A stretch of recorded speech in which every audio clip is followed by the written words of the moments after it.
Everyone, आज के video में स्लोप एंड डिफ्लेक्शन के कुछ और डेरिवेशन पे हम बात करेंगे। एक डेरिवेशन पे पिछले क्लास में हम बात कर चुके हैं और कुछ डेरिवेशन पे हम अभी बात करेंगे। चलिए, तो आपको बोर्ड पे दिख रहा होगा कि एक कैंटिलीवर बीम है और उस पे पूरे स्पेन पे uniformly distributed load W kilo Newton पर मीटर लग रहा है और इस बीम का लेंथ L है।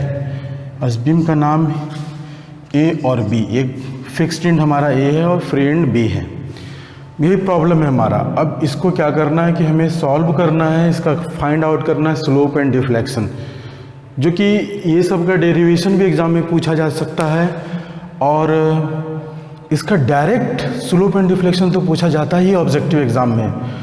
सब्जेक्टिव एग्ज़ाम में इसका डेरिवेशन भी पूछा जा सकता है। तो हम लोग चलिए इसको सॉल्व करते हैं। स्लोप एंड डिफ्लेक्शन, स्लोप भी फाइंड आउट करते हैं और डिफ्लेक्शन भी फाइंड आउट करते हैं फ्री एंड पे।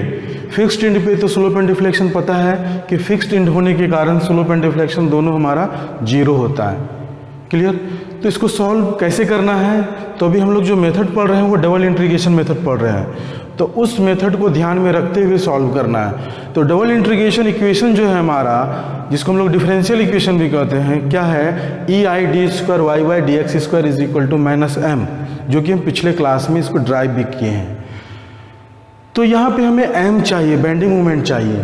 तो बेंडिंग मोमेंट फाइंड आउट करने के लिए सबसे पहले हम लोग क्या करेंगे कि सेक्शन क्रिएट करेंगे। सबसे पहले सेक्शन इसमें कट करेंगे कि लेफ़्ट साइड से इतने डिस्टेंस पे है या राइट साइड से जहाँ से भी कट करना हो। तो हम अभी तक लेफ़्ट साइड से चलते आ रहे हैं तो लेफ़्ट साइड से ही चलेंगे। तो सबसे पहले सेक्शन कंसीडर करते हैं। ये हमारा सेक्शन है XX और कितने डिस्टेंस पे है? फिक्स्ड एंड से X डिस्टेंस पे है। तो ये कितना डिस्टेंस हो जाएगा रिमेनिंग? ये हो जाएगा पूरा L है, तो ये हमारा L - X हो जाएगा। चलिए अब आगे तो हम बेंडिंग मोमेंट लेते हैं about section XX, taking bending moment about section XX from point B। अब आप पूछ रहे होंगे A से क्यों नहीं ले रहे हैं? A से लेने के लिए देखिए हमारा फिक्स्ड एंड है ना, तो यहाँ पे 3 अननोन हो गया, मतलब हॉरिजॉन्टल रिएक्शन भी हमें फाइंड आउट करना है, वर्टिकल रिएक्शन भी और बेंडिंग मोमेंट भी। तब जाकर के हम रिएक्शन ले सकते हैं लेफ्ट एंड से, यानी फिक्स्ड एंड से। नहीं, और फ्री एंड पे क्या है कि यहाँ से डायरेक्ट ले लेंगे, हमें कुछ भी अननोन नहीं है, इस साइड में कोई सपोर्ट नहीं है, फ्री है एंड। तो इसलिए हम उस तरफ से प्रीफर करते हैं जहाँ से हमें आसान हो सॉल्व करने में, कॉम्प्लिकेटेड ना हो। क्लियर? चलिए, तो बेंडिंग मोमेंट ले लेते हैं अबाउट सेक्शन XX। क्या हो जाएगा सेक्शन XX के about bending moment? Bending moment आप जानते ही हैं, the product of force and perpendicular distance. तो यहाँ पे तो सबसे पहले फोर्स है नहीं, UDL है। UDL को पहले फोर्स में कन्वर्ट करेंगे। तो UDL को फोर्स में कन्वर्ट करने के लिए जितने डिस्टेंस पे UDL लग रहा है उतने डिस्टेंस से मल्टीप्लाई करते हैं, तो वो क्या हो जाता है कि फोर्स में कन्वर्ट हो जाता है। अब वो कहाँ एक्ट करेगा? तो अपने डिस्टेंस के सेंटर पे एक्ट करेगा। अब जो सेक्शन हम कंसीडर किए हैं और लेफ्ट से जो B पॉइंट से जो बेंडिंग मोमेंट हम ले रहे हैं, बाकी सेक्शन वाली इस पार्ट को आपको भूल जाना है। सेक्शन का जो लेफ्ट साइड वाला पार्ट है इसको आप भूल जाइए, इससे कोई लेना देना नहीं है। बस हमें इतना याद रखना है, इस सेक्शन के पॉइंट को मान लें हम C से B तक के डिस्टेंस या B तक के पोर्शन को याद रखना है। चलिए, तो इस सेक्शन के अबाउट ले रहे हैं, तो सबसे पहले हम UDL को पॉइंट लोड में कन्वर्ट कर लें। तो W इंटू कितने डिस्टेंस पे लग रहा है, मतलब सेक्शन तक कितना डिस्टेंस है हमारा? L - X है। तो ये क्या हो गया? दोनों मिल करके ये पॉइंट लोड हो गया। अब ये कहाँ एक्ट करेगा? तो जो इसका डिस्टेंस है इसके सेंटर पे एक्ट कर रहा है, मतलब यहाँ पे हमको दिखाना नहीं, आपको समझाने के लिए बता रहे हैं। सेंटर पे एक्ट कर रहा है। अब चाहिए क्या हमें? बेंडिंग मोमेंट ना। तो बेंडिंग मोमेंट होता है क्या? फोर्स इंटू जिस सेक्शन तक हमें चाहिए बेंडिंग मोमेंट, उस सेक्शन तक का परपेंडिकुलर डिस्टेंस लेते हैं। तो ये मान लेते हैं सेंटर यहाँ है, यहाँ पे पॉइंट लोड लग रहा है UDL को कन्वर्ट करने के बाद, तो इस पॉइंट से इस सेक्शन तक का डिस्टेंस क्या होगा? हाफ ही होगा ना, जब सेंटर पे लग रहा है तो ये डिस्टेंस हम लेते हैं। तो इंटू L - X/2। क्लियर? बस इसे ही समझना है, यही इंपॉर्टेंट है। बाकी आप तो जानते ही हैं कि इंटीग्रेशन करना है डबल और C1 C2 को फाइंड आउट करना है। C1 C2 फाइंड आउट हो जाएगा तो फिर slope and deflection B point पे या फ्री एंड पे हमारा निकल जाएगा। क्लियर? तो चलिए अब यहाँ पे क्या है कि ये बेंडिंग मोमेंट जो हम यहाँ पे निकाले हैं, ये हॉगिंग है या सैगिंग है, मतलब पॉजिटिव होगा इसका नेचर या नेगेटिव होगा। तो आप इसके डिफ्लेक्शन कर्व से देखिए, ये हमारा डिफ्लेक्शन कर्व बन रहा है, तो ये इसका सेफ क्या हो रहा है, हॉगिंग हो रहा है। हॉगिंग क्या होता है, नेगेटिव होता है। क्लियर? इसको थोड़ा और शॉर्ट में लेते आते हैं, कैलकुलेट कर लेते हैं। तो W/2 रहने दीजिए, L माइनस एक्स का होल स्क्वायर हो गया, तो L स्क्वायर माइनस 2LX और प्लस एक्स स्क्वायर। इसको और शॉर्ट कर देते हैं, तो ये W/2 से मल्टीप्लाई कर देते हैं तीनों टर्म में, तो minus W/2 L square minus और माइनस प्लस क्या हो जाएगा, W/2 इंटू 2LX, फिर माइनस और plus minus W/2 x square. ये 2 और ये 2 कैंसिल, तो यहाँ पे बचेगा कितना, ये मैं यहाँ पे लिख रहा हूँ कि minus WL square by 2 plus WLX, इतना ही बच रहा है 2 कैंसिल होने के बाद, और माइनस W/2 एक्स स्क्वायर। बस ये क्या है, बेंडिंग मोमेंट अबाउट XX। अब क्या करना है, तो यूज़ करना है क्या, डिफरेंशियल इक्वेशन, तभी तो सॉल्व हो पाएगा। तो यूजिंग डिफरेंशियल इक्वेशन, क्या था differential equation, EI/d² by dx square is equal to minus m। तो यहाँ पे m क्या है, mx है। क्लियर? अब इसको हम यहाँ रख दें, ये माइनस से मल्टीप्लाई हो जाएगा पूरे में, तो ये माइनस और ये माइनस मिलकर के प्लस हो जाएगा। तो मैं डायरेक्ट लिख दे रहा हूँ,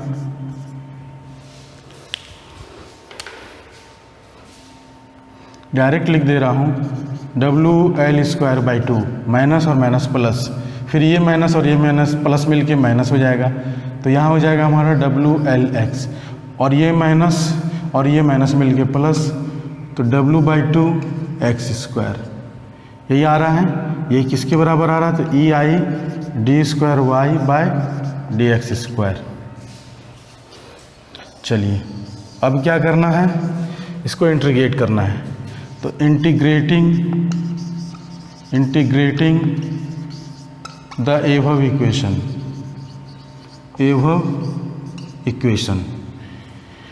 क्या हो जाएगा, तो EI/dy/dx is equal to WL square by 2, ये कांस्टेंट है, तो कांस्टेंट को इंटीग्रेट करेंगे तो जिसके रिस्पेक्ट में कर रहे हैं वो मल्टीप्लाई हो जाएगा। तो x के रिस्पेक्ट में कर रहे हैं तो x मल्टीप्लाई हो गया, माइनस WL यहाँ पे एक्स स्क्वायर बाई 2 हो जाएगा, प्लस W/2 x³ हो जाएगा, और प्लस C1 एक कांस्टेंट आएगा क्योंकि इनडेफिनिट इंटीग्रेशन है। फिर अगेन इंटीग्रेट करेंगे, इसको इक्वेशन 1 मान लें, अगेन इंटीग्रेट करेंगे तो अगेन इंटीग्रेट, ये क्या हो जाएगा, EI/dy/dx का इंटीग्रेशन y हो जाएगा is equal to WL square by 2, यहाँ एक्स स्क्वायर बाई 2 हो जाएगा, minus WL into x³ by 6, 3 आ जाएगा और 2 पहले से है, 2 into 3 is equal to 6, plus W/2 x⁴ by 12 ये होगा, प्लस C1x प्लस C2, ये इक्वेशन 2 हो गया हमारा। क्लियर? अब यही दोनों इक्वेशन आ चुका है। अब इसमें से हमारा अननोन क्या है, तो अननोन C1 एंड C2 है, ये फाइंड आउट करना है। ये फाइंड आउट करने के लिए बाउंड्री कंडीशन अप्लाई करना है। तो अप्लाइंग बाउंड्री कंडीशन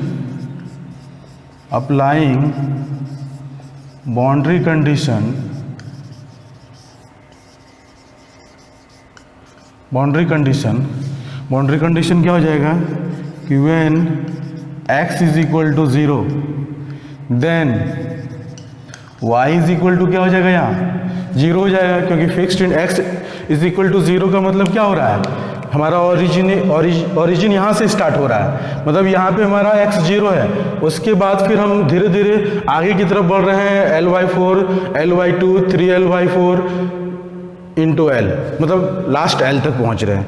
ठीक है, तो x 0 का मतलब ए पॉइंट पे हमारा स्लोप क्या हो रहा है, y इज इक्वल टू 0। अब ये वाला जो बाउंड्री इक्वेशन है, कंडीशन है, ये कहाँ अप्लाई होगा, कौन से इक्वेशन में अप्लाई होगा, फर्स्ट में या सेकंड में? तो हम लोग ये y है तो सेकंड में अप्लाई होगा, सेकंड में अप्लाई कर लेते हैं, कर लीजिए। तो from equation second ei into y 0 हो गया इज इक्वल टू, अब x को 0 पुट करना है इस पूरे इक्वेशन में, जहाँ जहाँ x है उसके जगह पे 0 पुट करना, तो ये भी 0 हो जाएगा, ये भी 0, ये भी 0, ये भी 0। ठीक है, तो मैं डायरेक्ट लिख देता हूँ 0 minus 0 plus 0 plus 0 plus C2। यहाँ से C2 कितना आ गया, ये C2 0 आ गया। C2 जब फाइंड आउट हो गया तो C1 भी फाइंड आउट कर ले हम लोग। C1 फाइंड आउट करने के लिए अब क्या करेंगे, Qn दूसरा बाउंड्री कंडीशन अप्लाई करेंगे, Qn x is equal to 0, तो then dy by D x क्या हो जाएगा, यहाँ पे स्लोप भी 0 होगा। ये बाउंड्री कंडीशन कौन से इक्वेशन में अप्लाई होगा, जहाँ dy बाई डी एक्स है, तो dy बाई डी एक्स कौन से इक्वेशन में, फर्स्ट इक्वेशन में, तो फ्रॉम इक्वेशन फर्स्ट।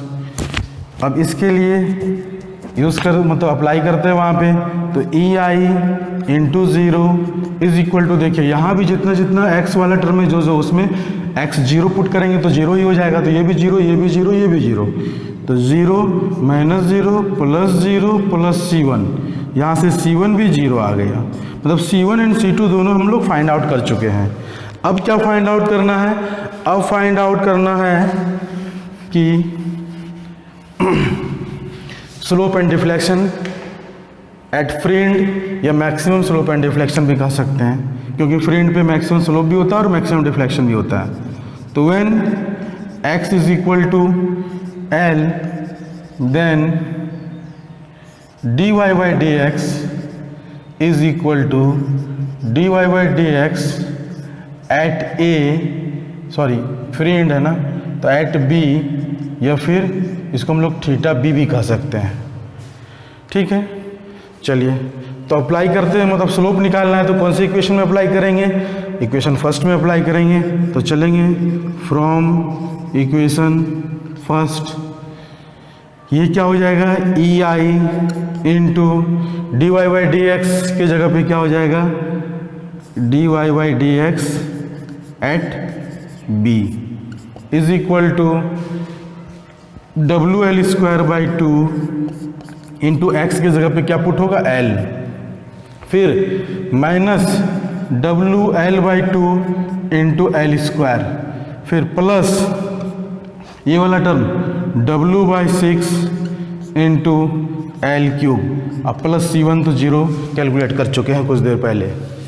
चलिए अब इसको जब हम सॉल्व करेंगे, सॉल्व करने के बाद क्या आ रहा है, सॉल्व कीजिए, तो ये हो जा रहा है हमारा WL क्यूब बाई 2 माइनस ये भी WL क्यूब बाई 2 और ये प्लस हो रहा है WL क्यूब बाई 6, ये माइनस और प्लस ये कैंसिल हो जाएगा, तो बचेगा कितना, बचेगा कितना आप देख लीजिए।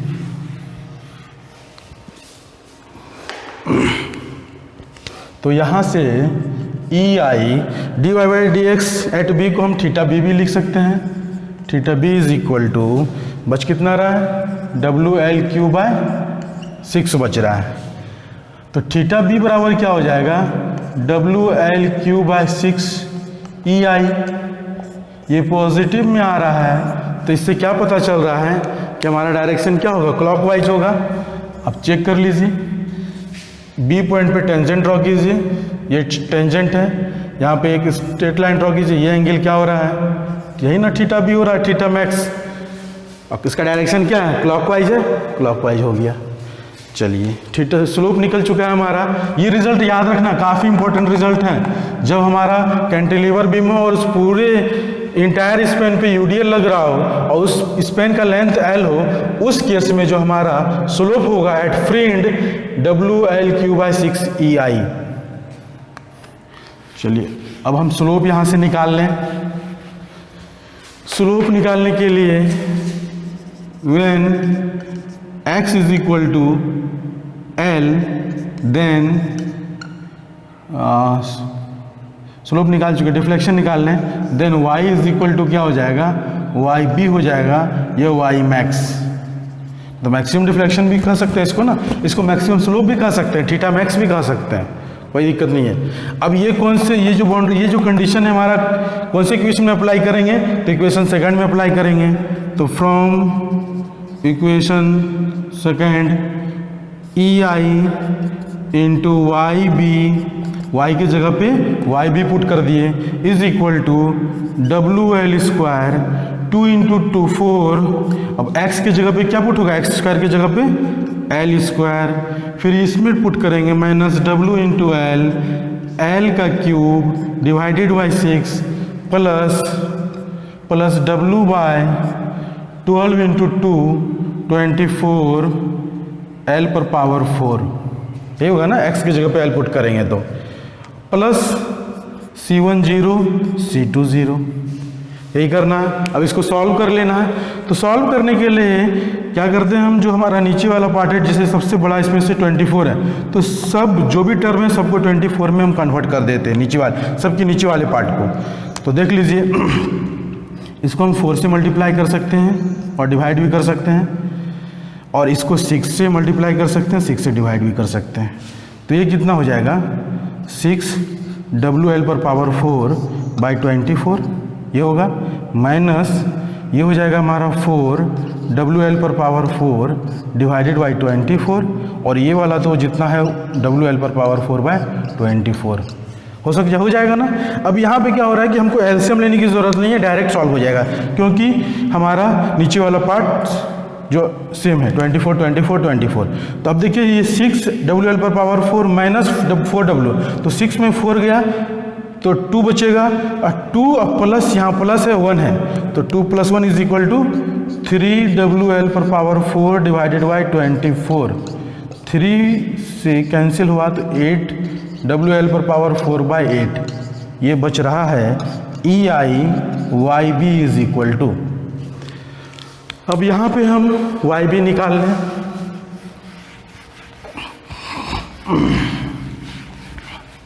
YB निकालने के लिए YB क्या हो जाएगा हमारा, YB is equal to WL पर पावर 4 बाई 8 EI। पॉजिटिव आ रहा है, इसका मतलब डाउनवर्ड डिफ्लेक्शन हो रहा है, जो साइन कन्वेंशन एजम्पशन जो हम लोग मान चुके हैं पहले ही। क्लियर। तो ये दोनों रिजल्ट आपको याद रखना है। देखिए दोनों में 1 डिग्री का डिफरेंस है, स्लोप में हमेशा 1 डिग्री ज़्यादा कम होता है, और डिफ्लेक्शन में 1 डिग्री ज़्यादा होता है। WL/6EI, WL पर पावर 4 बाई 8EI, यहाँ L³ है, यहाँ L पर पावर 4 है, तो 1 डिग्री का डिफरेंस है ना। ये रिजल्ट आपको याद रखना है, जैसे भी याद रखना हो इसको याद रखना, डायरेक्ट एग्जाम में पूछा जाता है, पूछा गया है पिछले एग्जाम में, और आगे भी पूछा जाएगा, चाहे ये हमारा बोर्ड का एग्जाम हो, चाहे वो हमारा अदर कॉम्पिटिटिव एग्जाम हो, सब में पूछा जाता है। ठीक है, चलिए अब आगे दूसरा डेरिवेशन ड्राइव करते हैं।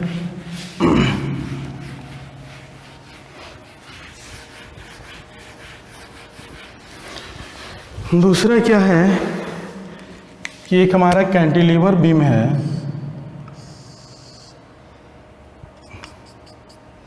और इसके कुछ डिस्टेंस पे हमारा लोड W लग रहा है। ये जो डिस्टेंस है इसको मान लेते हैं L1, ये L1 डिस्टेंस पे W लोड लग रहा है। अब पूरा डिस्टेंस क्या है, पूरा लेंथ क्या है स्पेन का, वो L है। इस पॉइंट का नाम दे दे A, और इस फ्री एंड के पॉइंट का नाम दे दे B। क्लियर। अब इस प्रॉब्लम में क्या डिफरेंस है पिछले प्रॉब्लम से, कि जो पिछले क्लास में किए थे कि वहाँ पॉइंट लोड लग रहा था लेकिन फ्री एंड पे लग रहा था, यहाँ पे क्या हो रहा है, पॉइंट लोड लग रहा है, फ्री एंड पे नहीं लग रहा, उससे कुछ पहले लग रहा है। तो यहाँ भी हमें slope and deflection he find out करना है, तो कर लेते हैं। यहाँ सबसे पहले क्या करेंगे, तो taking bending moment, taking bending moment about, section consider कर लेना है, सेक्शन नहीं क्या हो मैं कंसीडर, तो कर लेते हैं सेक्शन कंसीडर। ये हमारा x डिस्टेंस है, तो ये वाला डिस्टेंस कितना हो जाएगा l माइनस एक्स, ये हो जाएगा ना। ये पूरा L1 है, क्लियर, हम इससे माइनस नहीं कर रहे हैं, ये पूरा L1 है। सेक्शन कंसीडर जो किए हैं फ्रॉम फिक्स्ड एंड A, वो कितने डिस्टेंस पे है, तो x डिस्टेंस पे ये है, तो ये वाला डिस्टेंस कितना हो जाएगा, इस पॉइंट का नाम C दे दें, तो C से सेक्शन तक का डिस्टेंस कितना हो जाएगा, ये माइनस ये इज इक्वल टू ये, क्लियर। तो taking bending moment about section x x, कहाँ से लेना, फ्री एंड से ही, फ्रॉम फ्री एंड या फ्रॉम पॉइंट बी, जो लिखिए आप, कोई दिक्कत नहीं है, फ्री एंड भी लिख सकते हैं। तो क्या हो जाएगा, bending moment about section x x is equal to, देखिए होता क्या है bending moment, force into perpendicular distance, तो W इंटू ये वाला डिस्टेंस सही होगा ना। और इसका डिफ्लेक्शन कर्व कैसा बन रहा है, बस इसी पॉइंट तक हमारा क्या होगा, डिफ्लेक्शन कर्व होगा, उसके बाद स्ट्रेट लाइन होगा। क्यों होगा, क्योंकि W के बाद कोई भी लोड नहीं लग रहा है, तो यहां तक ही डिफ्लेक्ट करेगा।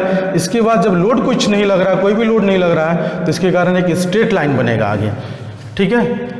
तो डिफ्लेक्शन कर्व हमारा कैसा हो रहा है, हॉगिंग हो रहा है कि सैगिंग हो रहा है, हॉगिंग हो रहा है, तो माइनस हो जाएगा into W into L1 minus x, बस ये होगा ना बेंडिंग मोमेंट, और कुछ नहीं करना है। ऐसा नहीं है कि फ्री एंड से लोड को शिफ्ट कर दिया गया कुछ डिस्टेंस पहले ही, तो हम कंफ्यूज हो जाएंगे, कोई कंफ्यूजन नहीं, वही प्रोसेस है, उसी तरह से सॉल्व करना है। आगे हम इसको बताएंगे कि कैसे ऑब्जेक्टिव में सॉल्व करते हैं। ऑब्जेक्टिव में ये पूछा जाता है, ठीक है। तो ऑब्जेक्टिव में ऐसा नहीं कि आपको डबल इंटीग्रेशन मेथड से सॉल्व करके ही ड्राइव करना, तुरंत 1 सेकंड में सॉल्व हो जाएगा। तो ये जब डेरिवेशन हम ड्राइव कर लेंगे तो उसके बाद हम उस पर बात करेंगे। चलिए आगे देखते हैं। ये हमारा बेंडिंग मोमेंट आ चुका है, इसको सॉल्व कर लें। माइनस W L1 और minus minus plus W x, clear. अब क्या करना है, अब हमें लेना है अप्लाइंग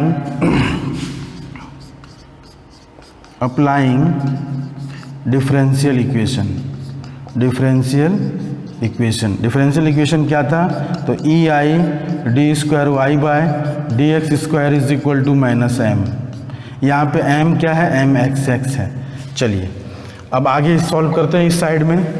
तो ये EI d square y by D x square is equal to minus m x x. यहाँ एम एक्स एक्स कितना है, ये है। अब ये माइनस और ये माइनस जाके प्लस हो जाएगा, ये प्लस और ये माइनस जाके माइनस हो जाएगा। तो देख लीजिए, तो यहाँ क्या हो जाएगा WL1, क्लियर, और ये हो जाएगा माइनस WX, और तो कुछ नहीं है। अब इसको इंटीग्रेट करेंगे, तो इंटीग्रेटिंग द एबव इक्वेशन क्या हो जाएगा, EI dy by D x is equal to WL1x minus WX square by 2 plus C1। ये इक्वेशन फर्स्ट हो गया। अगेन इंटीग्रेट, उस केस में क्या हो जाएगा, EI dy by D x y हो जाएगा is equal to WL1x square by 2 minus WX cube by 6 plus C1x plus C2। ये क्या हो जाएगा, ये इक्वेशन 2 हो जाएगा। जब ये दोनों चीज़ हम निकाल चुके हैं, अब क्या करना है कि कांस्टेंट फाइंड आउट करना है। कांस्टेंट फाइंड आउट करने के लिए क्या करना होगा, तो बाउंड्री कंडीशन अप्लाई करना होगा। तो अप्लाई कर लेते हैं। अप्लाइंग बाउंड्री कंडीशन,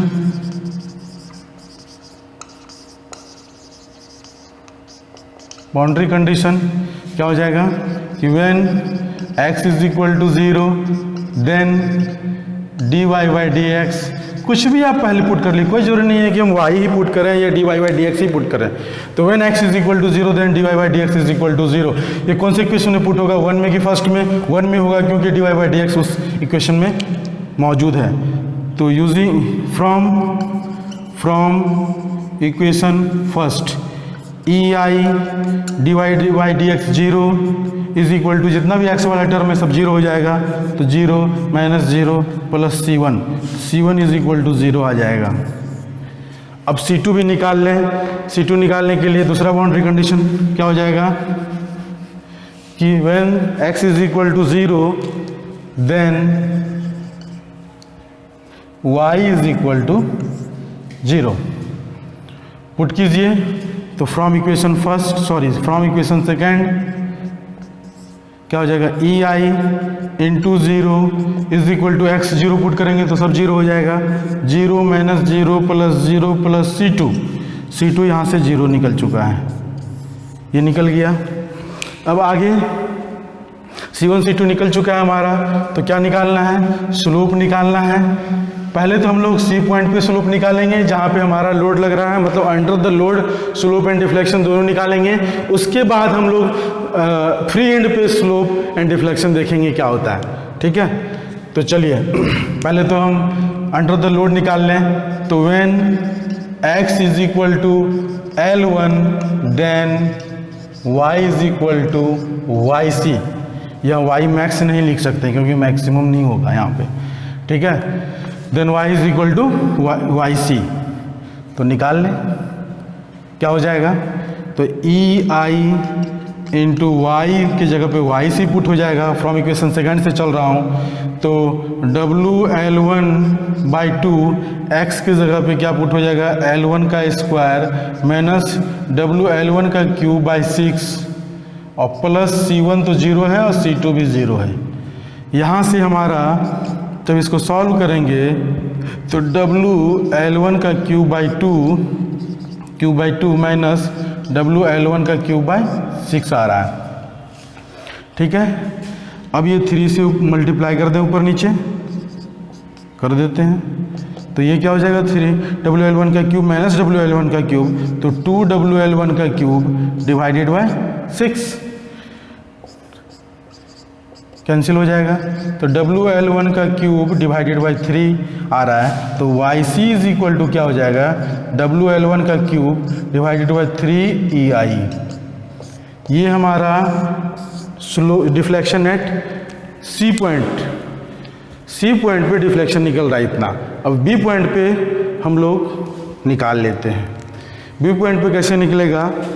तो सबसे पहले हम यहाँ पे C पॉइंट पे एक टेंजेंट ड्रॉ कर रहे हैं।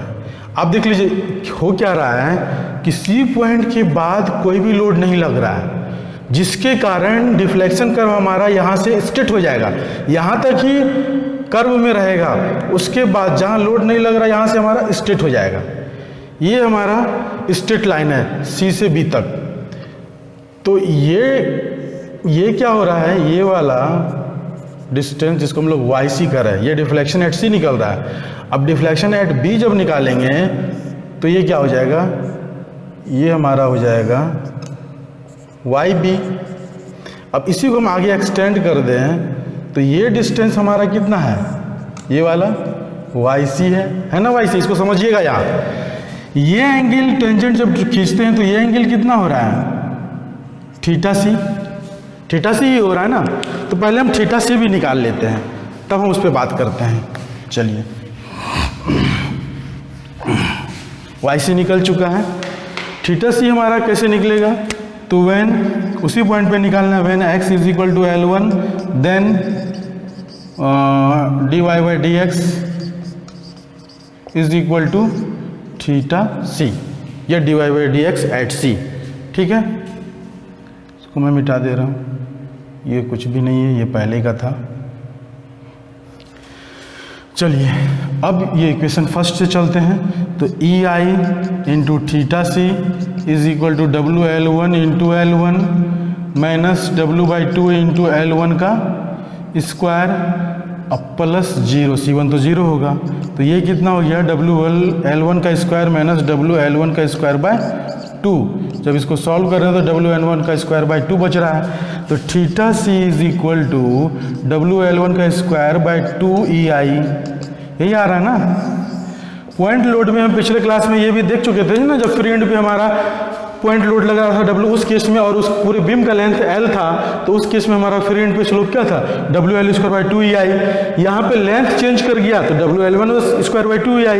ये याद रखने का तरीका, अगर ऑब्जेक्टिव में पूछ दे कि और कुछ डिस्टेंस यहाँ पे ही लोड लगा दे, तो आपको पूरा सॉल्व नहीं करना है, डायरेक्ट सिर्फ लेंथ को चेंज कर देना है, बाकी W और EI सेम रहेगा, ठीक है। WL1 का स्क्वायर बाई 2EI स्लोप हो गया। डिफ्लेक्शन में भी वही आया है कुछ देर पहले जो हम निकाले, WL1 का क्यूब बाई 3EI। पिछली क्लास में क्या निकला था फ्री एंड पे कि WL क्यूब बाई 3EI। तो सिर्फ लेंथ का वेरिएशन हो रहा है, बाकी W और EI का कोई वेरिएशन नहीं हो रहा है। क्लियर। चलिए अब देखिए स्लोप को समझते हैं। यहाँ इस पॉइंट के बाद से हमारा क्या हो रहा है कि ये स्ट्रेट लाइन है। जब ये स्ट्रेट लाइन है, ये हमारा स्ट्रेट लाइन है, तो इसके हर एक पॉइंट पे स्लोप बराबर होगा। जो स्लोप यहाँ होगा वही स्लोप बी पॉइंट पे भी होगा। ये हमारा बी पॉइंट है, ये हमारा बी पॉइंट है। तो जो, क्योंकि एक स्ट्रेट लाइन में इस तरह से देख लीजिए, आप समझ लीजिए कि ये हमारा स्ट्रेट लाइन है, इसके हॉरिजॉन्टल हम कट करते हैं, तो जो एंगल हमारा यहाँ होगा वही एंगल ये होगा। इस लाइन में जहाँ भी हॉरिजॉन्टली कट करेंगे वो सब एंगल सेम होगा। क्लियर। तो इसलिए लोड नहीं लगने के कारण हमारा डिफ्लेक्शन कर्व एक स्ट्रेट लाइन बन रहा है और इसके हर एक पॉइंट पे स्लोप इक्वल होगा। तो theta C is equal to theta b. Clear, निकल चुका है। थीटा सी जो होगा हमारा वही थीटा बी भी होगा। चलिए अब हमें यहाँ पे वाई सी जो आया था वो वाई बी नहीं होगा, वो कैलकुलेट करना है, तो कर लेते हैं। इसको समझना है, आप देख लीजिए। इसके बाद हम ऑब्जेक्टिव पे बात करेंगे, इसके कैसे सॉल्व करना है। तो ये डिस्टेंस हम, ये सी पॉइंट है ना, तो इसका नाम दे देते हैं C1, ये वाला पॉइंट C1, ठीक है। और ये पॉइंट C है, ये बी पॉइंट है, तो ये वाला बी डैश, ये सी डैश हो गया, ये बी डैश हो गया। क्लियर। अब ये हो गया ए बी सी, और इस पॉइंट का नाम देते हैं डी, जो सी डैश से डी तक कट कर रहा है। इसको हॉरिजॉन्टली हम आगे एक्सटेंड कर दिए। तो जो वाई सी है, यहाँ भी वाई सी ही होगा। अब ये डिस्टेंस निकाल लेंगे तो हमारा पूरा वाई बी निकल जाएगा।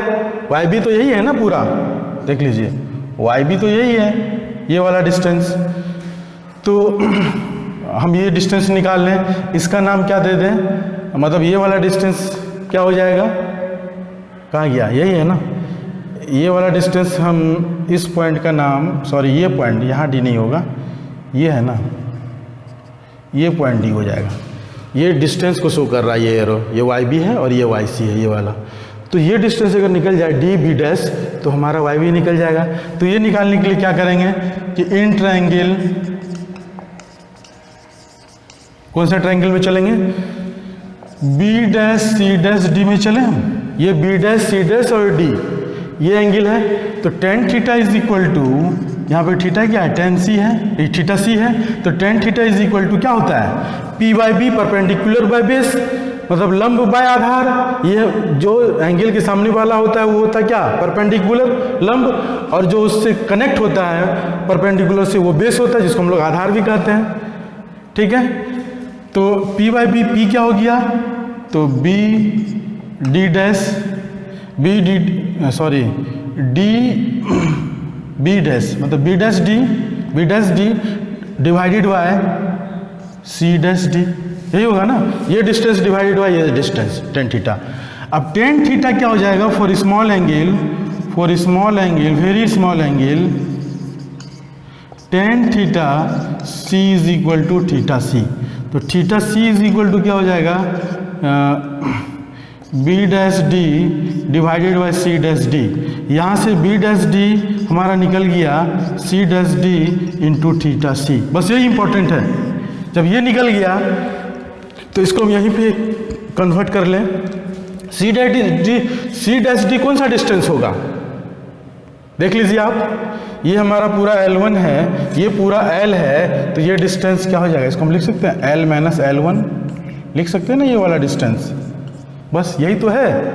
सी डैश डी यानी बी सी के बराबर सी डैश डी है, ये डिस्टेंस इज इक्वल टू ये डिस्टेंस होगा ना। तो यहाँ से हमारा सी डैश डी आ गया L minus L one into theta C. Theta C अभी कुछ देर पहले निकाल चुके हैं, डब्लू एल वन का स्क्वायर डिवाइडेड बाय 2EI निकाल चुके हैं। ये जब निकल गया तो अब हम क्या निकाल लें, वाई बी निकाल लें। वाई बी हमारा क्या हो जाएगा, वाई सी प्लस क्या हो जाएगा, बी डैश डी हो जाएगा। मतलब ये वाला डिस्टेंस प्लस ये distance is equal to y B हो जाएगा ना। क्लियर। वाई सी कितना है, वाई सी निकाल चुके थे पहले हम, डब्लू एल वन का cube divided by 3EI plus b dash d अभी निकाले हुए यहाँ पे देख लीजिए, तो डब्लू एल वन का स्क्वायर बाई 2EI और into l minus L one. बस यही निकालना था और ये एग्जाम में पूछा जाता है। ऑब्जेक्टिव में तो मिलेगा ही मिलेगा, हो सकता है वो ना मिले लेकिन ये जरूर मिलेगा, क्योंकि इसमें थोड़ा सा कॉम्प्लिकेटेड है, थोड़ा सा आप समझ रहे हैं तो फिर आपको निकालने में कोई दिक्कत नहीं है। ये डब्ल्यू एल वन का स्क्वायर है। अब देखिए इसको याद रखने का तरीका कैसे याद रखना है। तो वाई बी क्या हो जाएगा, मतलब डिफ्लेक्शन एट बी क्या हो जाएगा, डिफ्लेक्शन एट सी। जो जिस एंड पे हमारा जिस पॉइंट पे लोड लग रहा है, अंडर द लोड, तो डिफ्लेक्शन हमको याद है कि W L Q by 3EI होता है। तो जो इसका डिस्टेंस है यहाँ से यहाँ तक L1 है, तो L1 का क्यू बाई 3EI, तो वो वाई सी हो गया। प्लस अब इसको क्या करना है कि इस पॉइंट पे जो स्लोप लग रहा है C इंटू जिस डिस्टेंस पे हमें डिफ्लेक्शन चाहिए, यहाँ B पे चाहिए, हो सकता है आगे और कुछ डिस्टेंस पे चाहिए, तो लोड से लेकर के उस डिस्टेंस को मल्टीप्लाई कर देंगे। क्लियर। तो लोड से लेकर के वो डिस्टेंस क्या है, जो भी है L माइनस L1, यही है ना। बस ये याद रखना है। चलिए, थैंक यू। आज के लिए बस इतना ही।